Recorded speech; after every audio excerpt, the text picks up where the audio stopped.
Hi, this is Jason from Horrific Nightmares, and this is going to be a My Choice Monday bonus review for the Mill Creek double feature, The Take and Black Gunn. It's going to be a blaxploitation double feature. But before I get into my review, I wanted to take the time to thank Wild Eye for sending me this. They have an awesome company, and I will put their links in the description box below. Now, I'm going to review these in the order in which I watched them. I was a little bit more excited to watch Black Gunn, so I watched that one first. Black Gunn is a 1972 film, which runs approximately 96 minutes, and is directed by Robert Hartford Davis. Unfortunately, he passed away on June 12th of 1977 at the age of 53. Now, both of these films are directed by Robert Hartford Davis. This one stars Jim Brown. Now, if you don't know who Jim Brown is, where have you been? Unless you're not a sports fan. He was one of the best running backs ever for the Cleveland Browns. Maybe the best. This also stars Martin Landau as Capelli. Now, unfortunately, he passed away on July the 15th, 2017, at the age of 89. Now, he was in Alone in the Dark, which is one of my all-time favorites, Without Warning, and Meteor.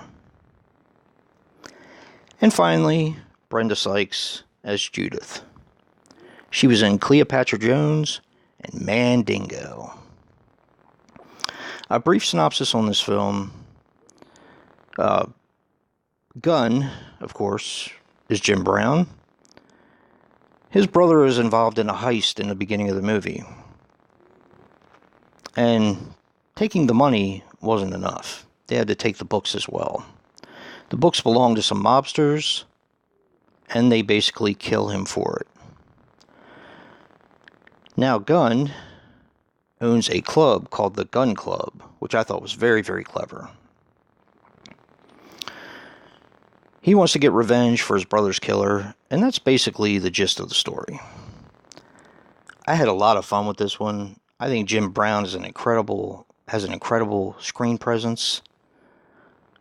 I've always liked him. I like Fred Williamson better, but Jim Brown's awesome. Yeah, definitely check this one out. This is a fun... if you like blaxploitation films, this is a really, really good one. Now, on to the second feature, which is The Take. Now, The Take is a 1974 film, which runs approximately 91 minutes, and is also, of course, directed by Robert Hartford Davis. Now, this stars Billy D. Williams, or Lando Calrissian, depending on how you want to look at it. He plays Sneed.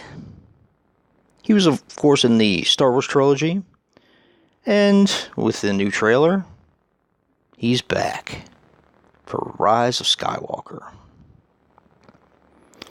And also in the Star Wars fan movie called Fanboys. This also stars Eddie Albert as Chief Berrigan. Now, unfortunately, he passed away on May the 26th of 2005 at the age of 99. He was in Dreamscape and The Devil's Reign with Ernest Borgnine. Of course, Frankie Avalon, which is your beauty school dropout, as Danny James. He was in Grease, of course, beauty school dropout, Casino, and the original Alamo. And the late Vic Morrow as Manso, the villain. He passed away on July 23rd, 1982, at the age of 53, on the set of Twilight Zone, the movie. But He was also in 1990, The Bronx Warriors, which I absolutely loved and rented a lot as a child. Actually, I rented that whole series. He was also in The Last Shark, or as I like to call it, Great White. I actually saw that in the theaters before it got pulled. And Humanoids from the Deep. Now, an interesting thing about this film is Billy Dee Williams and Vic Morrow previously appeared in The Glass House, which is from 1972. I thought that was pretty cool. This one I didn't quite like as much. I did enjoy it. It's a little slower, so it did drag a little bit at times, but I did enjoy it.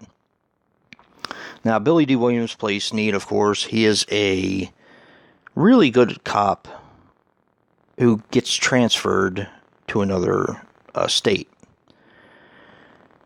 Now, the reason why they call it The Take is because not only is he a really good cop, but he also is on the take from the Mafia as well. And the Mafia, of course, and this one is Vic Morrow, who he has to end up stopping in the film. Now, the thing about these two films is that they have great villains. I mean, Vic Morrow in The Take and Martin Landau in Black Gunn. I mean, can you really ask for anything more? Just fantastic villains, and they play the part very, very well. Yeah, this is a Mill Creek double feature, which I think is fantastic. I really enjoyed it. Two really good films that I'm glad made it to Blu-ray. So definitely check these out if blaxploitation movies are your type of thing. I wanted to take the time to thank Mill Creek again for sending me this copy to review for you guys, and their links will be in the description box below.